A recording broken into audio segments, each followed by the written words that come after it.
And today's broadcast is brought to you by Eclectic Horseman Magazine. Stay tuned for Eclectic Conversations hosted by Emily Kitching. All right. Well, thanks so much for joining us today. I'm super excited to get to visit with Lee Smith and Tom Curtin. They are on the road, and we're checking in with them to visit about an exciting new event that's coming up this October called Ray Days. Good morning, you guys. Hi, good morning. Well, let's just jump right in and tell us a little bit about yourselves and about your motivation for creating this exciting event. Well, I'm so pleased to be here with Tom and drop by one of his clinics and just we get together and we love to reminisce about our time with Ray, and we're still learning from what he shared with us. And my name is Lee Smith, and we're all about that. And this is an opportunity that we're going to have to get together and really have a reunion of sorts. I met Ray in 1980, which seems like a lifetime ago. And I never quit studying with him, as Tom's the same. We studied with Ray right up till his passing, and always learned from him, and still are. The things that he left us with are things that we work with and from every day to continue to learn and offer the horse a better deal. And yeah, it's been a great journey that we love to share about. When we get together, we love to talk about it and reminisce and gain from each other's stories. And we'd like to have folks be able to share that with us.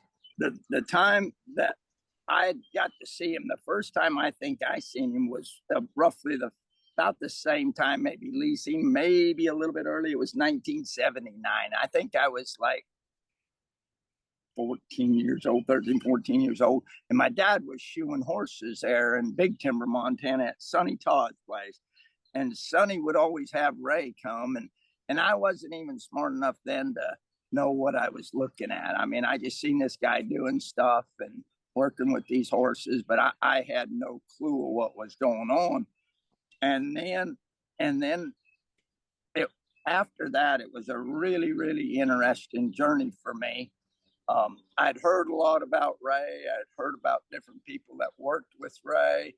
I got to kind of participate, or not really even participate, but kind of see him again when I was probably 16, 17 years old. Well, of course, by then I knew way more about a horse than Ray did by then, of course. So that little episode kind of didn't take too long to get over with. But then I got an opportunity to work for some really interesting folks. And I got trained and I got married and worked for the King Ranch. And I worked under Buster. And I'm so glad I did that before I met Ray. Because I'm not so sure I would have been near as open to Buster's stuff if I had met Ray first.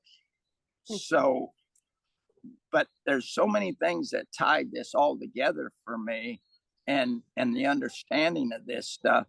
And the first time I seen Ray, I was 28 years old, 28. And it was in January of 1992. And I seen him do things with horses that day that I've never seen anybody do. Not even close. And I know there's a lot of folks out here that's had these moments. I know Lee and I've talked about it, and I had them over and over with them.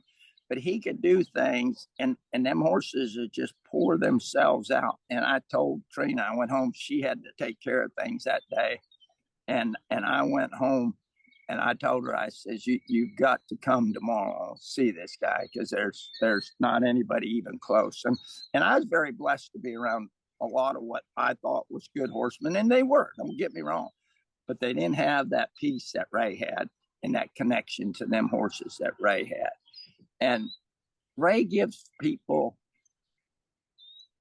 it was just, I'm going to say, for lack of better words, Emily, that he give people something and speak of it as his philosophy, his personality, or whatever it may have been.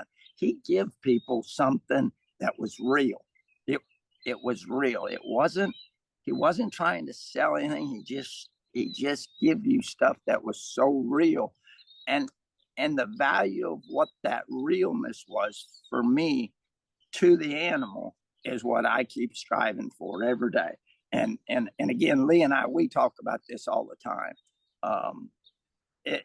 It's made us what we are. It's totally changed the way I look at things.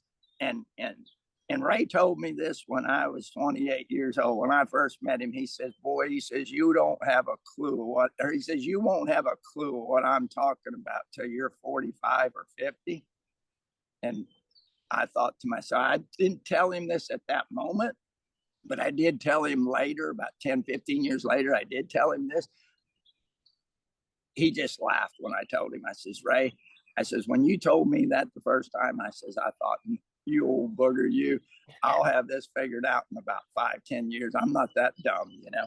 And damned if he hadn't passed away already.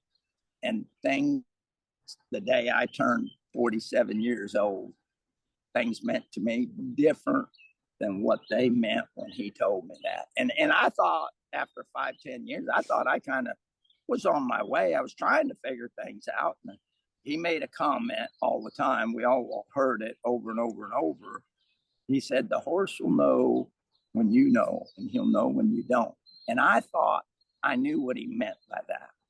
And I was riding a little horse for a good friend of mine. And I, like I say, it was about the time I turned 47 years old. And that little horse did a couple little things.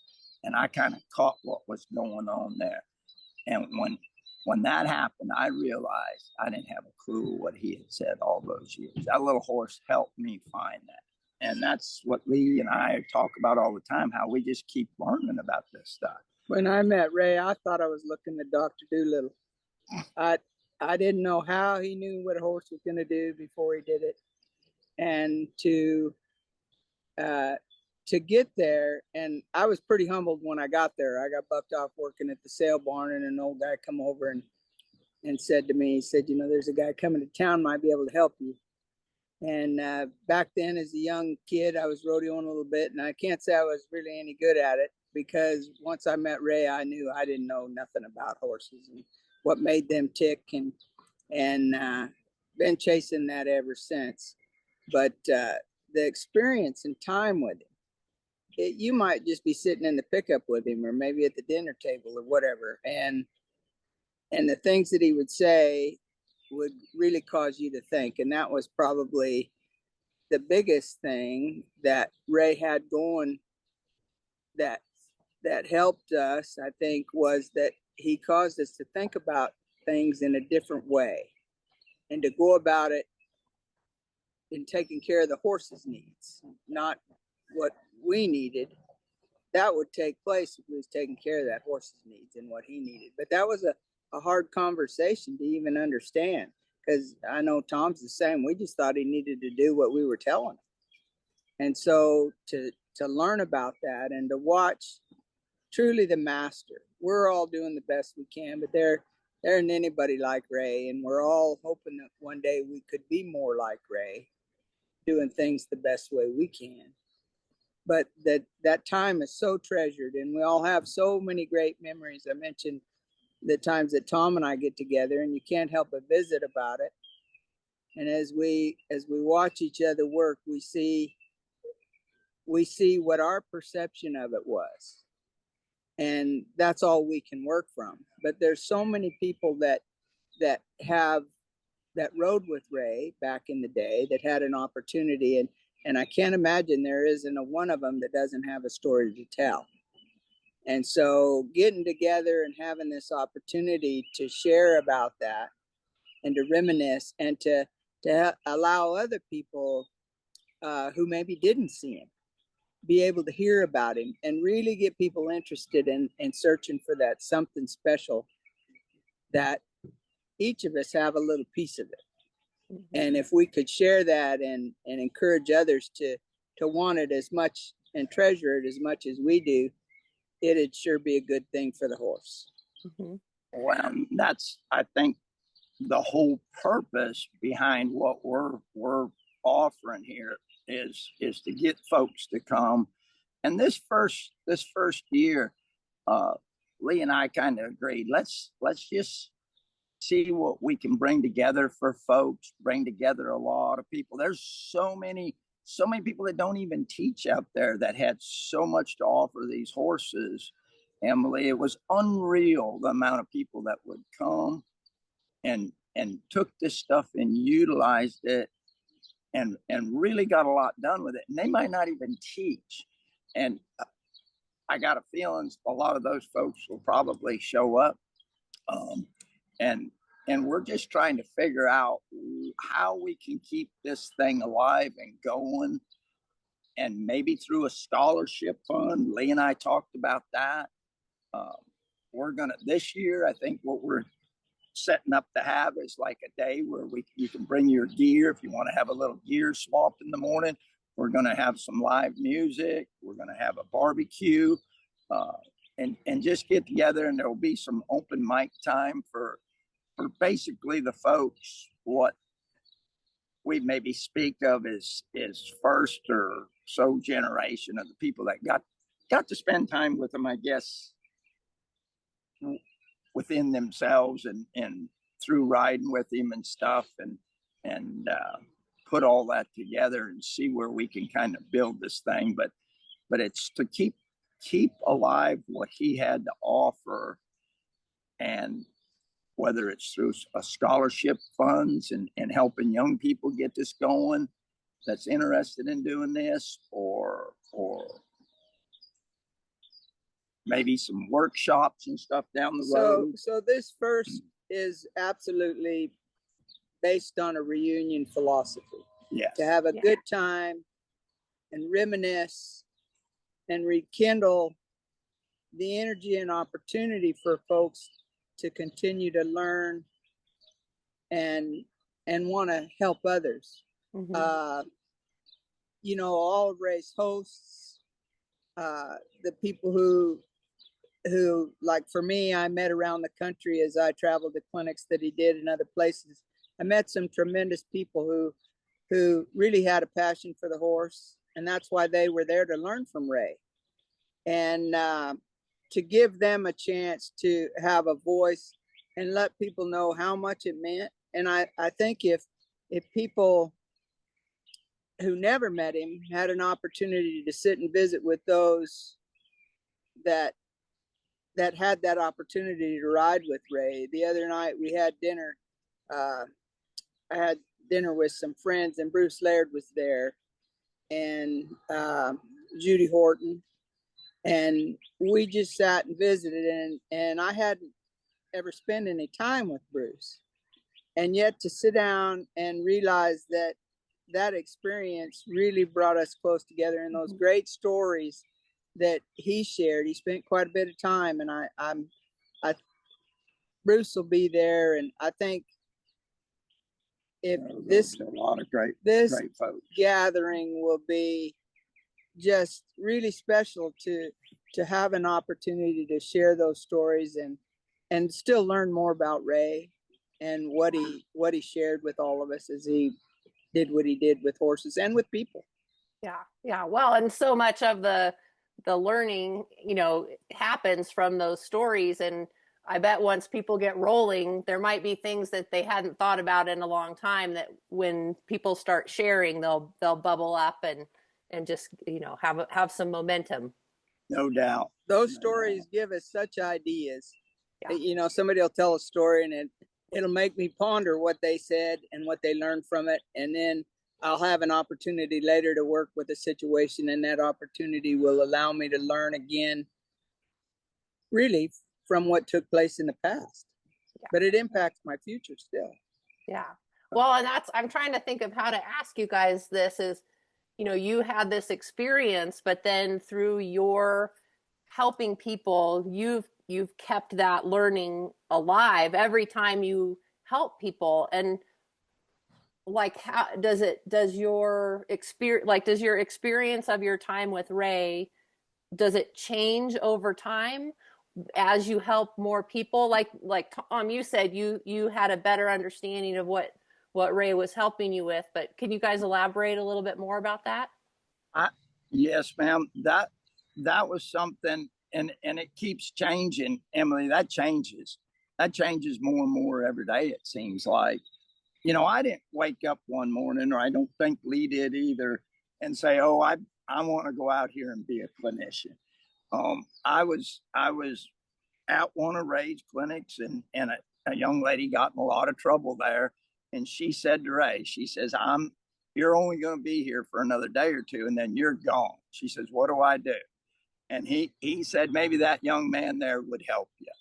That's all he said. And when she come to talk to me, and this whole thing for me just snowballed from that, and people would move off somewhere else that I was helping locally, and they'd say, "Well, would you come over here? Would you go to New York, or would you come to Montana, or wherever?"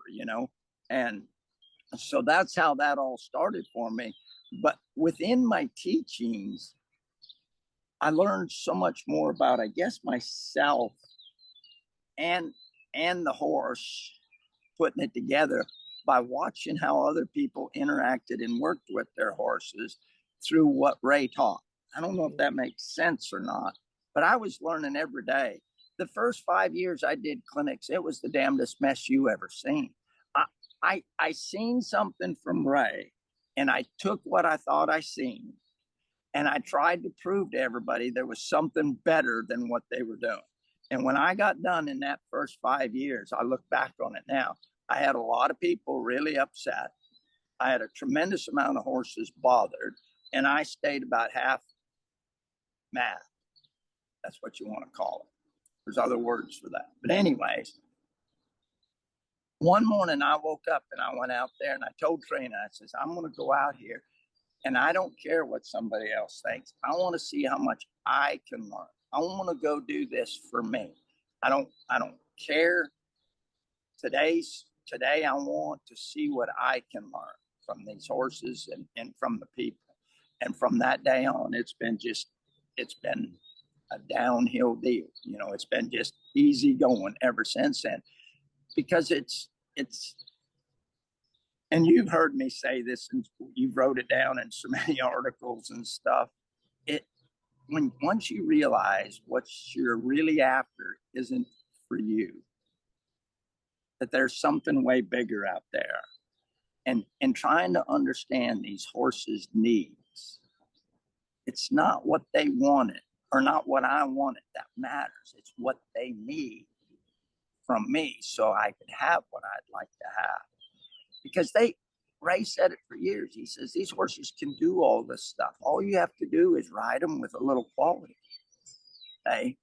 So getting the idea I was going to train one, or I give that up years and years and years ago.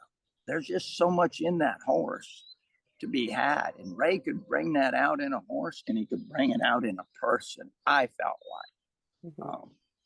For me, it was your question about, what we're continuing to get out of it. I can hear Ray say, "I'm the best student at these clinics." And that's how I feel today. Because we have more experience, we can really gain on the things that we thought we knew about, and the stuff that we're still learning about that makes itself available to us as we work with horses. And I know when I met Ray, because I was riding some horses at the time for folks, and when I met Ray, I saw that I could,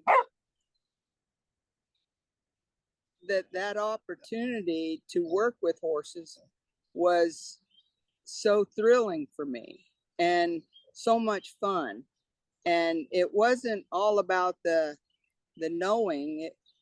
I was so encouraged by what I didn't know, and I still feel that way today. The opportunity when I come to a place and there's a situation that maybe I don't have the answer for is what I thrill for. I couldn't, that's kind of how it happened for me. I didn't want to stay in my backyard and ride horses 2 at a time, my interest was high enough that I wanted to have 4 or 5. I wanted to see, I wanted to see 10, 20 head a week, and I still feel that way. Oh, what an opportunity to be able to go do this kind of stuff every single week. Yeah. And see a new batch of horses, a new batch of people. And then from year to year, you have return people and stuff and how they progress. And it's just unreal. It's an opportunity. I don't know where else you could go to get the similar. But, education. We know lots of people who are out on ranches or living in communities that have a passion for this that nobody ever sees. Mm-hmm. But they're working at it for the horse, from the horse's perspective. And man, it thrills us. I know both of us. We're just thrilled when people come and entrust us to help them and help their horses. And we want to encourage folks that it's because of our influence and meeting Ray that's even possible. We might still be in the horse business, but we wouldn't be doing what we're doing today, which is it's so treasured. The opportunities that it gave us, the doors that it opened, the wonderful people that we've met. And this is an opportunity, this gathering is an opportunity to do the same for the next generation and those folks, to introduce them with really good hands that they might want to go spend time with, or they say you've got to ride with eagles. You got to get together with folks that ride with people that are better than you. Yeah. And that's why I come to Tom and I go to others to see what they're doing. And if I just pick up one little thing. And so that gathering of people that Ray really introduced and brought to this and helped foster, it'll change their lives. Yeah. It changed ours. Oh, no doubt.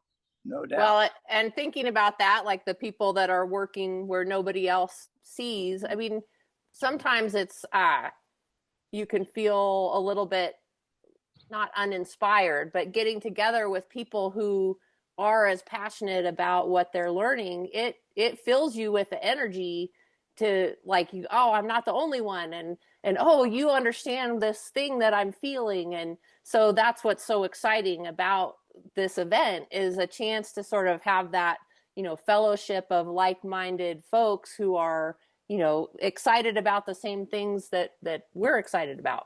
Well, and how well you know that, because that's what you do every day, is try to put the information out for people to become more aware of the opportunities that they have and folks that they could go ride with and study with that would help them along their journey. So, and that's all we're doing. Yeah. Well, what can folks, what do people need to know about the event this October? What do they need to know to make the decision to come? We're going to have a potluck on Friday and a little meet and greet. We'll have some live music. And then the next day is kind of the main event, where we'll have a barbecue, we'll have a tack swap and the open mic, and really have time to sit down and visit. And we're, again, Tom said, we're wanting to kind of start a foundation that would support the next generations to be able to help them study more long-term than just short-term scholarships, because it takes a while for a person's thinking to change, and that opportunity, what I'd give to have that opportunity to get hands-on with Ray, I would have, I'd have killed for it, whatever I had to do. And not that you don't respect your efforts and what you put into it, but we all need help. We all need a helping hand these days, and to really get kids to, I say kids, it don't have to be kids. No. It has to be somebody that has that real passion to do this and share this and help horses. You know, when you get 60 years old, anybody that's 55 or younger is a kid now. You know?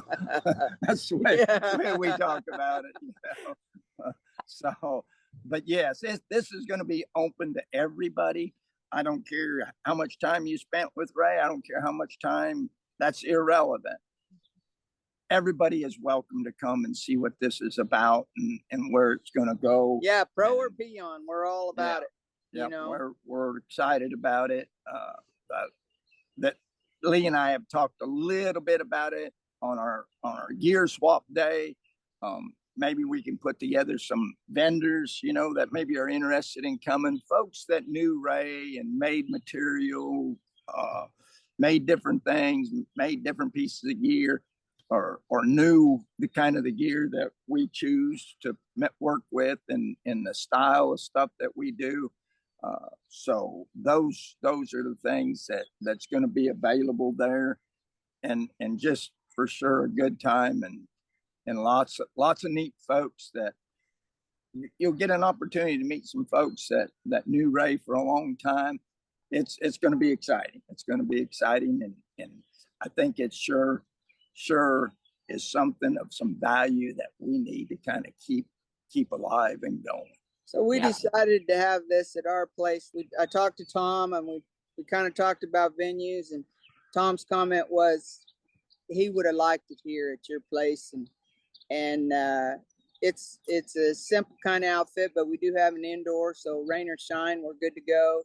We have a pit for the barbecue and lots of space for folks to gather, and the weather ought to be just spectacular. So I think it's going to be a really, really special event that folks aren't going to want to miss out on. Yeah. You got space for dry camping. Yeah. This is only, you're looking at 45 minutes outside of Albuquerque. Easy to get into, easy to find off the interstate. Beautiful setting. Yeah. Right there in the mountains. Yeah. Foothills. The airport's easy. It's small, but it's international. So, and it's easy travel and it'll be comfortable. At this point, we haven't decided. We're going to kind of talk to folks and see what they might have an interest in seeing for continued ed at this event. But this first one is just going to be a reunion. Yeah. Is there anything else that that folks should bring? Like if I know that we're going to have a gear swap, so bring gear to swap, but wouldn't hurt to have a chair. Yeah. And maybe if they have a special libation they'd like to have, adult beverage or whatever, they might want to bring their own and make sure that they're comfortable at the event. And if someone has some stories or some pictures or something that they want to set around or set up of Ray and or different events that they participated in, that stuff is all welcome. Yeah, and really would be appreciated. People that have any memorabilia or stuff like that. We're at Donnie Shalufas's place in Missouri today, and he has quite a few audio tapes. But people have some really old films from back early on in Ray's life, and we'd love to have and see all of those, and it'd help the story about really what his life did as he traveled the world. There'll be people from Australia, there'll be people from all around the world come, so we're really excited about it. Cool. Yeah. Well, that's like, as you were saying that, I'm like, ooh, I can picture, like, because this was the time of photos, like where we had printed photos, like people bring their photo albums, and oh man, how much fun would that be to look through those old pictures? Yeah. And Donnie himself is just one individual that has a huge collection of that stuff, and the amount of articles that were wrote on him. You wrote articles on him. I don't know of a horse magazine that Ray was not in at one time or another. Equus magazine, back years ago, there was a magazine called The Horseman. It was the Western Horseman. Every one of them had articles about Ray and where he went, what he did. And this is a lot of focus on what he taught and stuff, but I sure don't want to forget, because I got to meet Tom. I never worked, so to speak, with Tom or anything like that, but we got to almost live Tom's life, or I did, through Ray, because he gives all the credit of where he got started and going to Tom. And this is it ain't going to get any closer to the foundation and the start of this stuff than this event right here. Because we're all getting older, and we're really wanting to give back, and this is an opportunity for us to help the community of horse people that have a passion. Well, we owe it to these horses. We do. We owe it to these horses, and that's the long and the short of it. And this is how we all got started. Was through Ray, but it's for the horse is what this is about. Yeah. So. Well, and I know you guys got a clinic to get to. What would the world lose if they didn't have Ray? We would be back to medieval times. And you can see in a modern way. Really, every day on the internet, you can see the people who are unaware of what a horse is capable of giving, and what he is willing to do. They don't have a clue. So I don't know. I never set out to try to change the world. Ray didn't either. But Ray did change the world for a lot of people and a lot of horses, and yet still today there's folks that they don't know what they could have because they've never seen it, can't imagine it. And maybe this is a way to encourage the next generation so that it doesn't fall by the wayside and be forgotten. And for me, this is I'm not saying it's right, I'm not saying it's wrong. Ray would always say, I've never found a horse yet that didn't understand this. But it's just another way to be. It's not right, it's not wrong, but I know one thing. This way to be does fit the horse. I look forward to seeing all you folks, and can't wait for October.